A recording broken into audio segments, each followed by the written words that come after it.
Made up for Maureen from the city of Boston. Oh my goodness. Wow. So, a resolution of Council President Stephen Murphy on the retirement of Dr. Maureen White. Whereas Maureen was born and raised in West Roxbury and has always been proud of where she came from and is an amazing example of local girl makes good. And whereas Maureen has dedicated her life to education for over 40 years, including working at Charlestown High, Boston Latin, Needham High, and finally her passion, Elizabeth Seton Academy. And whereas Maureen lived for her students, always being there when they needed a hug or an ear to listen, whether about educational or personal issues. And whereas Maureen always also lived for her faculty, wanting them to succeed, sharing her years of experience, and when needed, networking to help them further their education without going into debt. And whereas Maureen is known as the best friend anyone can have, proven by the fact that she has countless very good friends, some dating back to kindergarten. And whereas Maureen was lucky enough to find the love of her life in Ron Taylor, and enjoys sharing that life with her very best friend. And whereas Maureen was devoted to her dear mom and dad, and honors their memory every day of her life by the wonderful, kind-hearted person she is.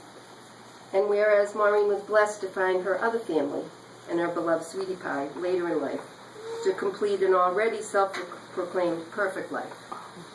Therefore, be it resolved that the Boston City Council in meeting assembled does hereby wholeheartedly congratulate and thank Dr. Maureen White for her many years of dedication, tireless work and commitment to teaching, wishes her many happy and healthy years to come in her well-deserved retirement life, and therefore be it further resolved that the Boston City Council in meeting assembled does hereby proclaim June 17, 2013, Dr. Maureen White Day throughout the city of Boston.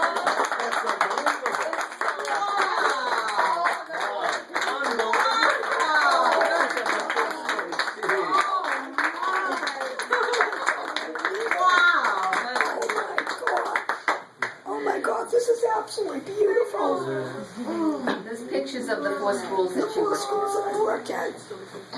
I'm going to try to talk. Not yet. Fantastic. Maureen Charter says I am. Not yet, Maureen.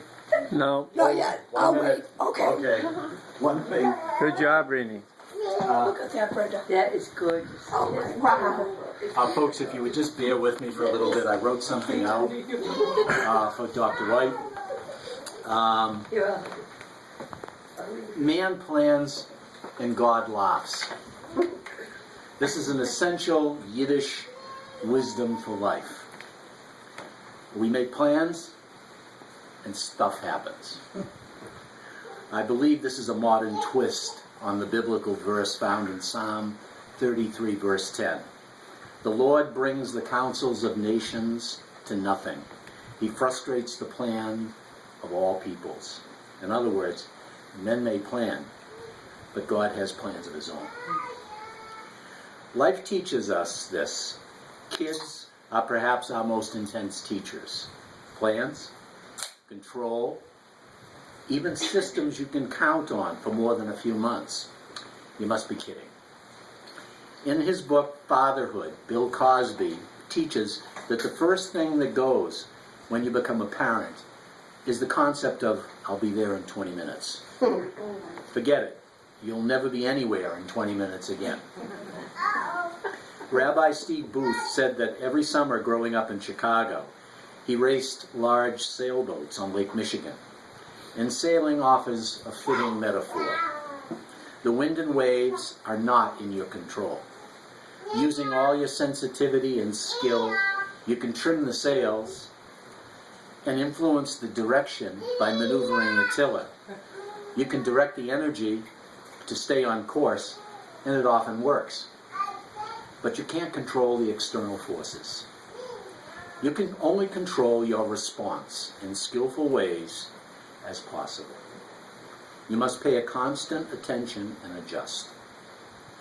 A couple of summers ago, another rabbi, Mark Soloway, and Steve were out sailing on a blustery day. As the wind slowly built up and Steve was steering, he said to Mark that even though it was a pain, he thought they should reel the mainsail in to steer easier. He agreed, and they did. As Mark finished and looked back at Steve, they both started to nod that yes, that was better. Boom. They heard something pop, and with a sickening feeling, looked up and saw the mast break in two, and the sails and rigging simply blow off the boat. They were dead in the water, dragging their sails and rigging. Sound like anyone's life last year? Good thing they were two experienced sailors. Mark started hauling in the sails, while Steve tried to start the outboard motor. Increasingly, neither of them was getting anywhere. So they switched positions. As Steve was hauling in the sails and rigging, he noticed they were drifting toward a rocky shore. Not good, he thought, and realized the sails and rigging in the water made a good anchor. So he dropped everything back into the water. The short version of the story is that Mark got the engine started, and Steve then hauled the cold, wet rigging in. They kept their heads, worked as a team, and brought the boat, sails, and all the rigging back safely to the dock. They did this by not fighting the changes, but by adjusting to them. They worked together and stayed on course. We have a number of our members of our school community over the years who have metaphorically and literally had their masts broken and all the rigging thrown overboard. Getting going again has usually not been easy, but somehow they're all doing well. My prayer is that we can help provide the connected support they need to bring their boats safely back to port. Life is messy. Stuff happens. It's often not pretty. We're certainly not in control. It can be frustrating and challenging in many ways. But perhaps, if we can somehow shift our positions a bit, adjust our sails, our perspectives, perhaps we can find something redemptive in unanticipated moments. Challenges and bumps on the road are not a bad thing. Our scientists have shown us that challenges to open systems are actually healthy. They help a system grow, become more sophisticated, and evolve. As all systems must do. This is true for us as individuals, as for organizations.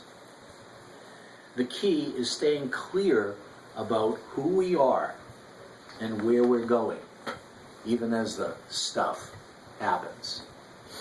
The result is increased vitality, strength, and flexibility. Implied here is also that we're relational.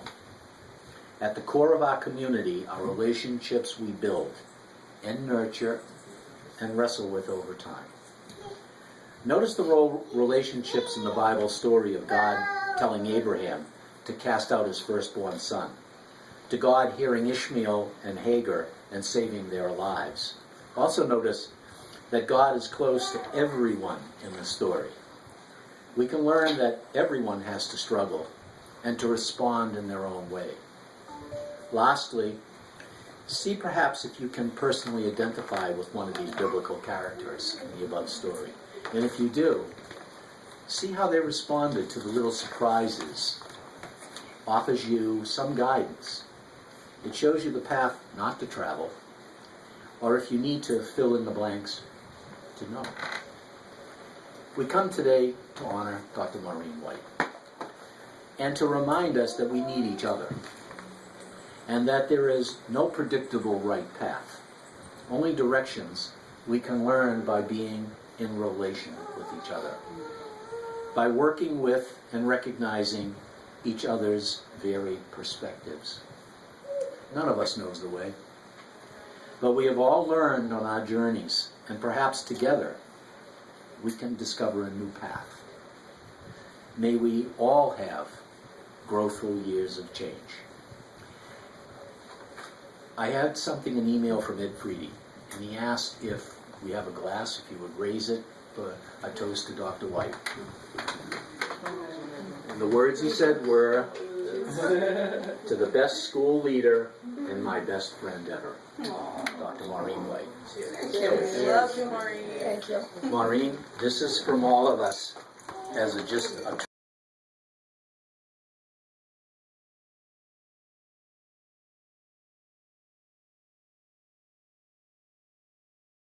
What you've done for me tonight, Clara and Jason, all this intimate setting as opposed to a big retirement hall or something. This is so special to me. Every one of you I love. We have the best group, the best team, and we did wonderful, wonderful things. Right, wonderful, wonderful things. And I know life does give us some bumpy roads, and we don't know why. But I can say that for my 7 years at Elizabeth Seton Academy, out of my 44 years of education, those 7 years were my happiest, my most gratifying, my most terrific years at all. I love every single one of you, and thank you, John, Fred, and everybody else who put this together. I love you all. If